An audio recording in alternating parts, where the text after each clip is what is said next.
سے قریب 500 سال پہلے دنیا بھر سے ٹریڈرز افریقہ جانے لگے. French, Portuguese, Arabs, British and many more, کیونکہ افریقہ تو بہت ہی امپورٹنٹ سی راؤٹس کے درمیان ہے. The Indian and the Atlantic ocean. Indian ocean کے تھرو ٹریڈرز انڈیا اور ایشیا کے باقی علاقوں سے سامان لاتے تھے اور اٹلانٹک اوشن کے تھرو انہی سامانوں کو یورپ بھیجتے تھے. ٹریڈرز آئیوری، گولڈ، کاپر اور بہت سے دوسری چیزوں کی ٹریڈ کرتے تھے. صرف یہی نہیں بلکہ ایک اور قسم کی ٹریڈنگ ہوتی تھی جس نے افریقہ کے بہت سی نسلوں کو غلام بنا دیا، اور وہ تھا سلیو ٹریڈ، یعنی غلام بائے اور سیل کرنا. افریقہ کے کچھ پاورفل ٹرائبس اپنے ہی لوگوں کو زبردستی غلام بناتے تھے اور انہیں یورپینس اور عربس کے ساتھ بیچتے تھے، ایک دو نہیں بلکہ ہزاروں اور لاکھوں کی تعداد میں.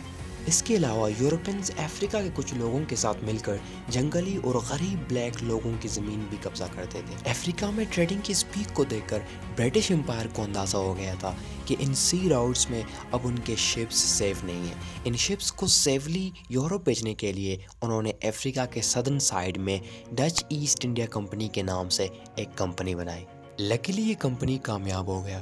اس کمپنی کی سکسیس کو دیکھ کر افریقہ میں وائٹ سیٹلمنٹ بہت زیادہ ہو گیا، یعنی کہ یورپ سے بہت سارے لوگ افریقہ جانے لگے. افریقہ جانے کے بعد گورے صرف وہاں ٹریڈنگ نہیں کرتے تھے بلکہ کالے لوگوں کو اپنا غلام بناتے تھے اور ان کی زمینوں کو قبضہ کرتے تھے.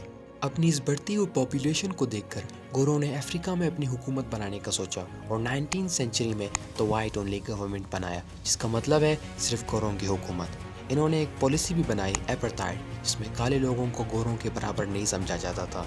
اس پالیسی میں کالے لوگوں کو ایجوکیشنل، پولیٹیکل اور سوشل رائٹ سے ڈپرائیو کر دیا گیا. کالے نسل کو اتنا نیچا رتبہ دیا گیا کہ کالے لوگ گورے لوگوں کے واش رومز کو بھی یوز نہیں کر سکتے تھے.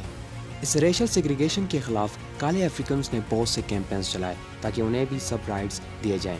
ان کی آزادی کے خواب کو پورا کرنے کے لیے ایک ینگ سوشل ایکٹیوسٹ نے بہت بڑا رول پلے کیا، وہ تھا Nelson Mandela. University of Fort Hare سے لاء پڑھنے کے بعد اس نے 1943 میں دی افریقن نیشنل کانگریس کو جوائن کیا اور اس کے یوتھ لیگ کا کو فاؤنڈر بن گیا. یہ پارٹی افریقنز کے رائٹس کے لیے آواز اٹھاتا تھا. وائٹ اونلی گورنمنٹ کے خلاف منڈیلا نے بہت سی کیمپینز چلائی، لائک 1952 میں دی ڈیفینس کیمپین اور 1955 میں کانگریس آف دی پیپل. اس بغاوت کی وجہ سے منڈیلا کو کئی بار اریسٹ کیا گیا.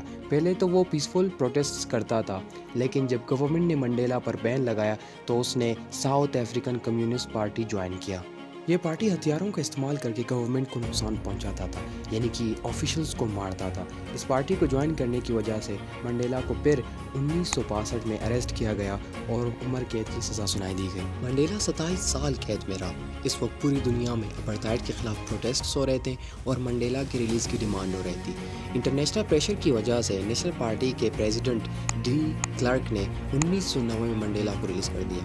منڈیلا کے ریلیز ہونے کے بعد ساؤتھ افریقہ میں 1994 میں پہلی بار ملٹی ریشل جنرل الیکشنز ہوئے.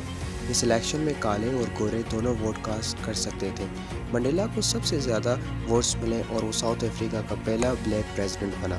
منڈیلا کی جیت کے بعد کالے لوگوں کو کمپلیٹ آزادی مل گئی.